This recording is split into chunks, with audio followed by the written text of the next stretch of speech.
I never imagined I would become one of those people, the kind who swears they encountered a Sasquatch in the wilderness, their eyes wide with a sincerity that borders on madness.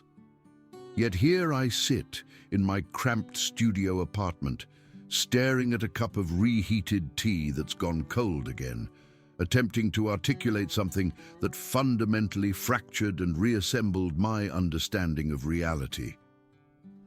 I'm 53 years old now, and in the 4 years since my wife Clara passed away from a vicious, unforgiving cancer, the mountains have become my only true refuge. They are the singular place where the crushing weight of loneliness doesn't completely suffocate the air from my lungs. We used to explore these rugged trails together every chance we got, sometimes camping for entire weekends just to be surrounded by the silent congregation of towering pines and the wisdom of ancient rock formations. After she died, I kept returning to those same peaks and valleys, a desperate pilgrim searching for some trace of her presence, some lingering echo of the life we'd built together. What I discovered instead was something that defied every rational explanation I'd ever relied upon, something that proved to me beyond any doubt that we exist within a world far stranger and more populated than most people could ever bring themselves to realize. It began simply enough. Just another Sunday morning trek through the dense wilderness, approximately 35 miles from where I live. The trail system wasn't heavily trafficked, a quality which appealed to me greatly. I craved isolation, or at least I had convinced myself that solitude was the necessary prescription for the deep ache in my soul during those dark, hollow months. The spring wildflowers were just beginning to bloom along the path, tiny explosions of purple and yellow against the rich, dark earth, and the cool mountain air carried the clean, sharp scent of snowmelt and fresh cedar. I'd been hiking for roughly 90 minutes, my boots crunching a steady rhythm on the gravelly path, when I first experienced that peculiar, primal sensation crawling up my spine. That unmistakable instinct that tells you with chilling certainty that you are being observed.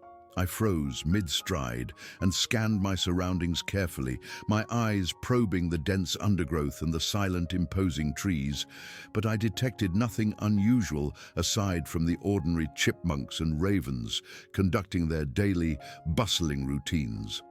I dismissed the feeling as a flicker of paranoia, a ghost of grief, and continued upward along the rocky trail. But that awareness of being watched, that feeling of invisible eyes tracking my progress, never fully dissipated. Throughout the following several weeks, each time I ventured into these mountains, I'd experience that identical sensation. It became a familiar, unsettling companion on my hikes, invisible eyes tracking my every movement through the wilderness. Initially, my logical mind scrambled for explanations. Perhaps it was a mountain lion, patient and calculating, or an opportunistic black bear, curious about the strange, two-legged creature passing through its territory. But the intensity of the observation felt different, more focused and undeniably intentional. Whatever lurked out there in the deep woods wasn't merely passing through. It was deliberately following me, studying me. I began paying much closer attention to my surroundings, stopping abruptly to glance backward over my shoulder, taking alternate, less traveled routes to determine whether the sensation would vanish. It never did. The feeling was a constant pressure at the back of my neck, a silent witness to my solitary pilgrimage. Then one morning in early June, when the air was thick with the promise of summer, I finally glimpsed it. I'd paused to catch my breath near a massive granite outcropping, the sun warming the stone beneath my hand, when I detected movement in my peripheral vision. It was something swift and deliberate, ducking behind a towering Douglas fir approximately 40 feet upslope from where I stood. The movement possessed too much speed and purpose to be any normal animal I was familiar with. My pulse accelerated, a frantic drumbeat against my ribs as I slowly rotated my head, pretending I hadn't registered anything unusual. When I casually glanced back several seconds later, Feigning interest in a bird call, I saw it distinctly. A compact, dark figure was peering around the enormous trunk, observing me with an unmistakable and startling curiosity. The Sasquatch was small. I could determine that much immediately. It stood perhaps 5 feet 8 inches tall, covered in thick, somewhat matted reddish-brown fur. Its face displayed remarkable expressiveness, with deep-set, penetrating eyes that radiated an almost human quality of intelligence and profound awareness. The creature wasn't the enormous lumbering beast described in sensational documentaries and whispered campfire tales. This one seemed closer to my own stature, more slender and athletic in its build. When our gazes connected directly, a spark of mutual recognition arcing between us, the Sasquatch immediately withdrew behind the tree. I heard soft rustling sounds as it retreated deeper into the forest, its movements nearly silent. I remained absolutely motionless for several long minutes, my water bottle completely forgotten in my trembling hand. My analytical mind, my last bastion of a predictable world, attempted desperately to rationalize what I'd just witnessed. Perhaps it was some eccentric hermit wearing an elaborate costume. Perhaps I was experiencing vivid hallucinations, a side effect of prolonged grief and isolation. Perhaps the sorrow had finally pushed me beyond the fragile edge of sanity. But somewhere deep in my gut, in that place of instinct that knows truth without needing proof, I understood exactly what I had seen. That brief glimpse had been sufficient to recognize that whatever hid behind that tree wasn't human, wasn't a bear, wasn't anything I could conveniently dismiss or explain away. A Sasquatch had been real and tangible, and it had been watching me with undeniable, intelligent interest. That night, sleep was an impossibility. I lay awake until the first grey light of dawn crept through my window, my mind churning with a maelstrom of questions and impossible scenarios. Should I report this to someone official, the Park Service, the police? The thought was immediately followed by a wave of derision. Would anyone possibly believe my account? I could already hear the condescending laughter, the suggestions of a psychological evaluation. Should I return to those mountains? Or should I discover completely different hiking locations, places where I could be certain I was truly alone? Part of me felt genuinely terrified, a primal fear of the unknown. But another part, a part I couldn't fully comprehend yet, felt an intense, magnetic curiosity. The Sasquatch hadn't displayed any aggression or threatening behavior. If anything, it had appeared timid, almost as curious about me as I now was about it.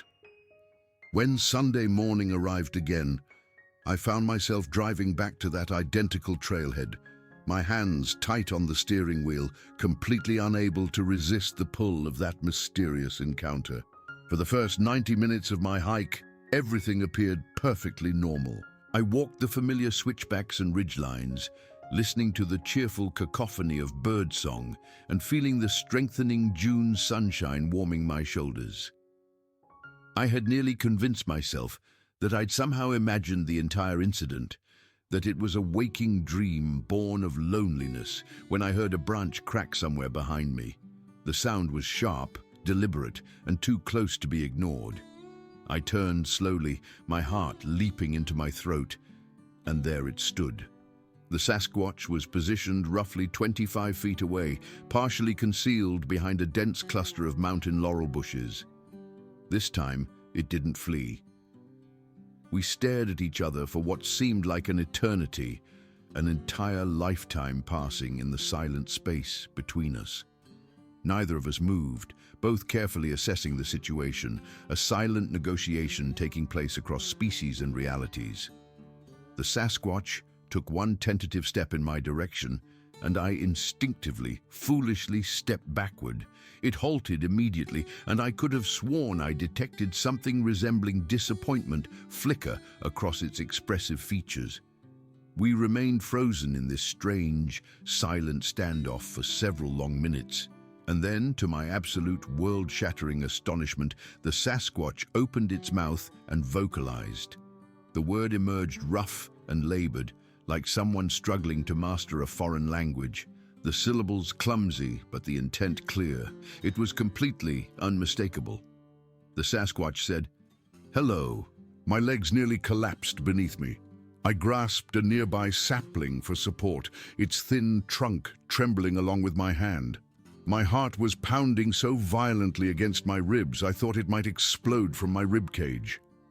The Sasquatch had spoken to me.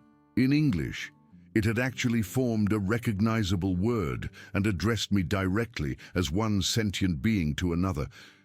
I opened my mouth to respond, but no sound emerged, only a dry, useless croak. I attempted again, my voice shaking so severely I barely recognized it as my own. I managed to whisper hoarsely, "How?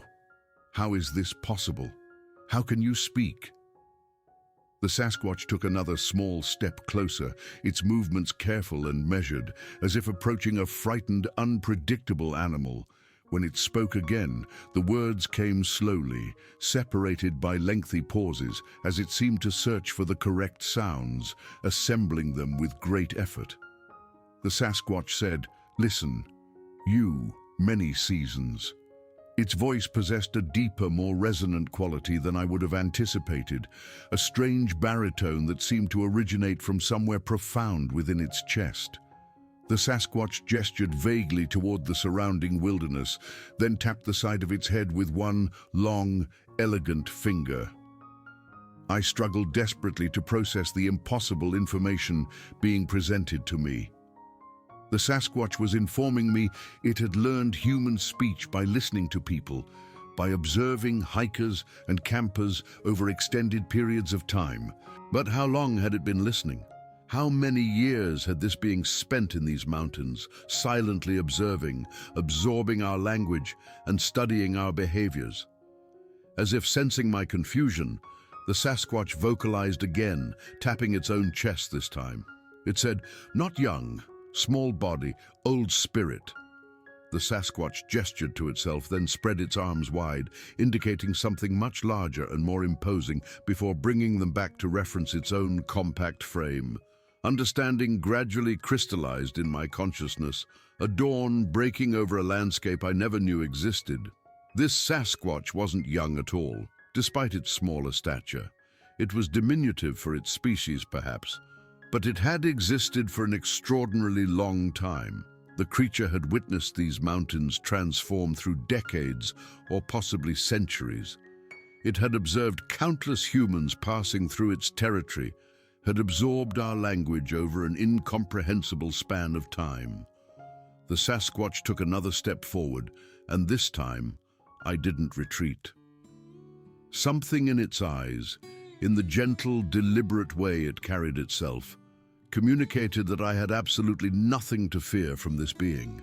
That first genuine encounter lasted perhaps 30 minutes.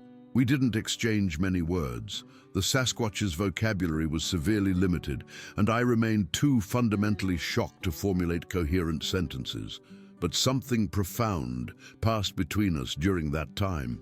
Some mutual recognition that neither of us was quite as isolated in our own worlds as we had believed. When the Sasquatch finally turned to depart, disappearing back into the forest with surprising grace and silence, I felt a strange, acute sense of loss wash over me. I had discovered something precious and completely unexpected, and I wasn't prepared to release it. I returned the following Sunday and the Sunday after that. Each time, the Sasquatch would materialize at some point during my hike. Always cautious initially, always observing carefully to verify I was alone before approaching closer. Our meetings developed a kind of natural, unspoken rhythm. I would hike upward along the trails. The Sasquatch would follow at a respectful distance, and eventually we would stop somewhere peaceful and simply exist together for a while. The Sasquatch gradually became more comfortable vocalizing, incorporating new words into its limited vocabulary, though it never quite managed complete sentences. One afternoon in late June, as we rested on a fallen log overlooking a pristine alpine meadow vibrant with wildflowers, the Sasquatch reached out and gently touched my hand. The contact startled me initially, its skin tough and leathery, but the creature's touch was surprisingly gentle, almost tender. It pointed to me, then to itself, then made a gesture that seemed to encompass the entire forest around us. The Sasquatch said, "All one, all connected." It was attempting to communicate something profound, something about the interconnectedness of all living things, a truth our civilization has largely forgotten. Over the following months, these encounters became the focal point of my entire existence. I lived for those Sunday mornings when I could escape into the mountains and spend time with my extraordinary friend. Because that's what the Sasquatch had become. A friend, perhaps the most genuine friend I'd ever known. The creature never judged me, never demanded anything from me, never made me feel inadequate or broken. It simply accepted me exactly as I was.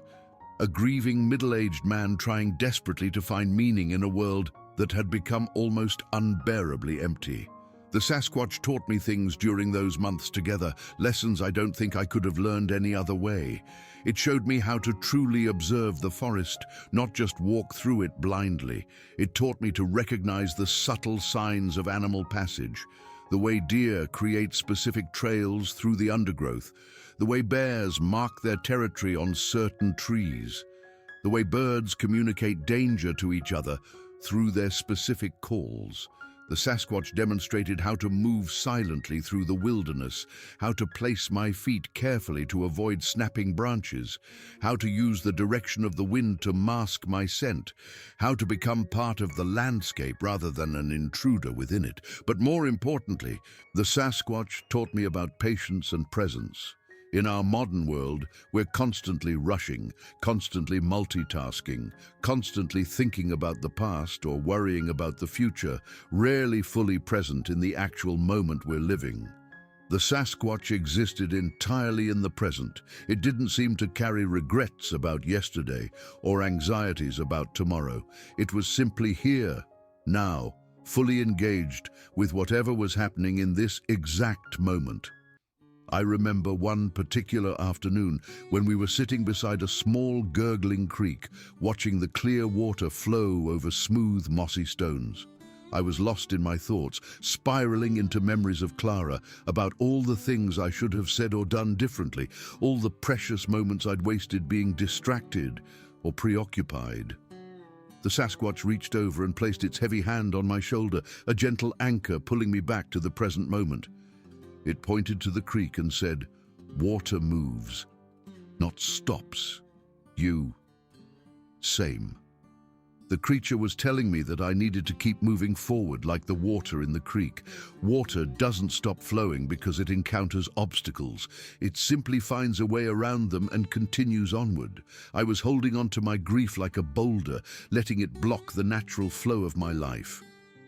The Sasquatch was gently suggesting that I needed to let that grief flow through me and past me rather than damming it up inside where it would fester and poison everything. This was difficult wisdom to accept, but I understood the profound truth in it. Another powerful lesson came when we came across a dead squirrel on the trail, likely killed by a hawk. I felt a pang of sadness seeing its small, still body. The Sasquatch picked it up gently and carried it to a sunny spot beside the path. It placed the squirrel carefully on the ground and gestured for me to sit. For several minutes, we sat in silence, observing. Then, the Sasquatch began pointing out things I hadn't noticed.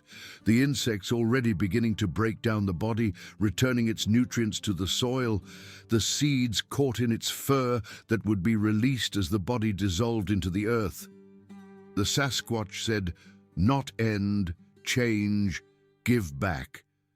It was showing me that death wasn't an ending, but a transformation, a giving back to the forest that had sustained the squirrel during its life. It picked up a handful of soil and let it run through its fingers. Dirt here, tree here, you here, she here, all same. The Sasquatch was explaining that death doesn't sever connections, it simply transforms them. Clara's body had returned to the earth, but the atoms that had composed her were still present, part of the soil and the trees and the air I breathed. In that sense, she was literally all around me, part of the wilderness we'd loved exploring together. This understanding brought me a tremendous, unexpected peace, a final releasing of the grief that had crushed me for so long. As summer progressed into early autumn, our friendship deepened considerably. We developed a kind of communication that transcended words, a mutual understanding built on observation and intuition. One particularly memorable encounter occurred in late September. I'd been having an especially difficult week, the anniversary of Clara's death approaching and stirring up all the pain I thought I'd begun to process. I hiked into the mountains, feeling absolutely wretched, tears streaming down my face as I walked.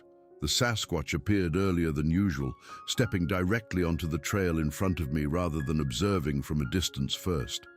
It looked at me for a long moment, those penetrating eyes seeming to see directly into my soul. Then, without a word, it stepped forward and wrapped its long, powerful arms around me in what I can only describe as a hug.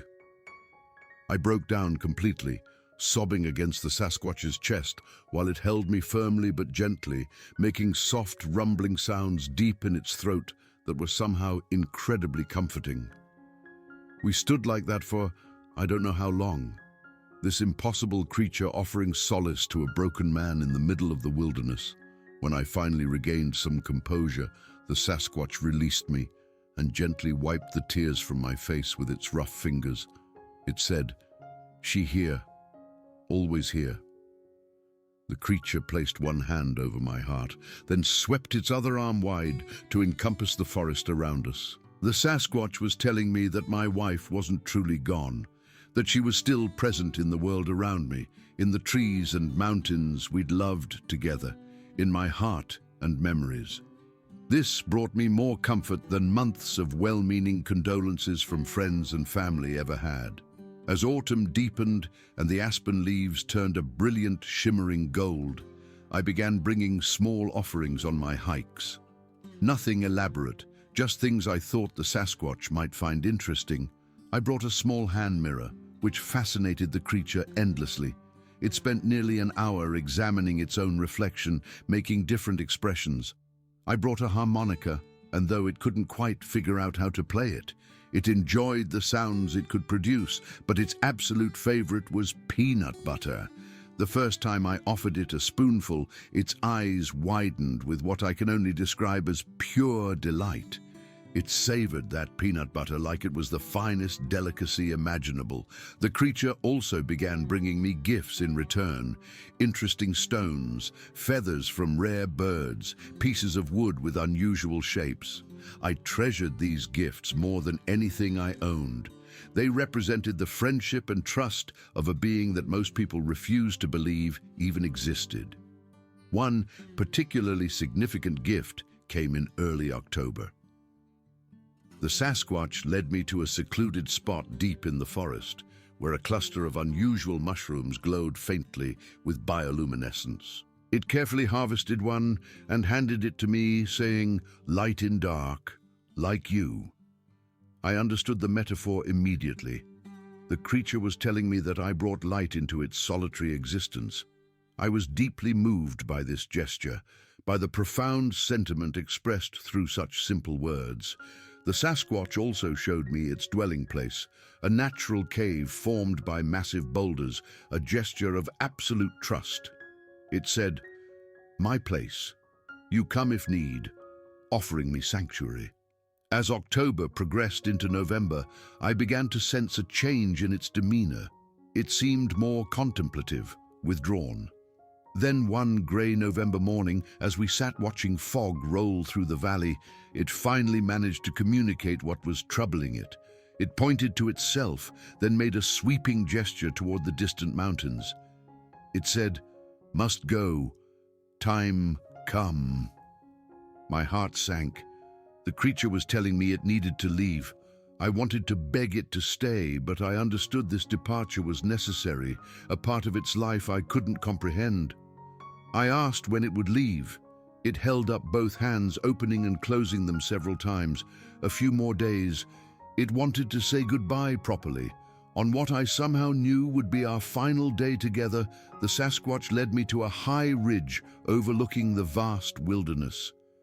We sat side by side as the sun began to set, painting the sky in brilliant oranges and purples. Finally it turned to me and spoke more words at once than I'd ever heard it string together.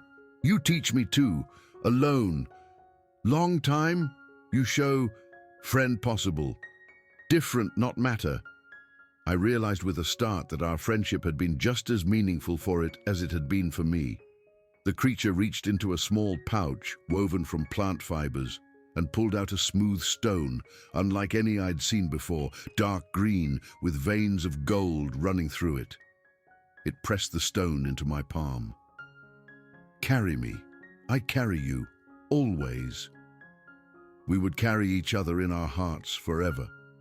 I pulled out something I'd brought, a photograph of Clara and me, hiking in these very mountains. I handed it to the creature and explained who she was, how her death had broken me, and how its friendship had helped me heal.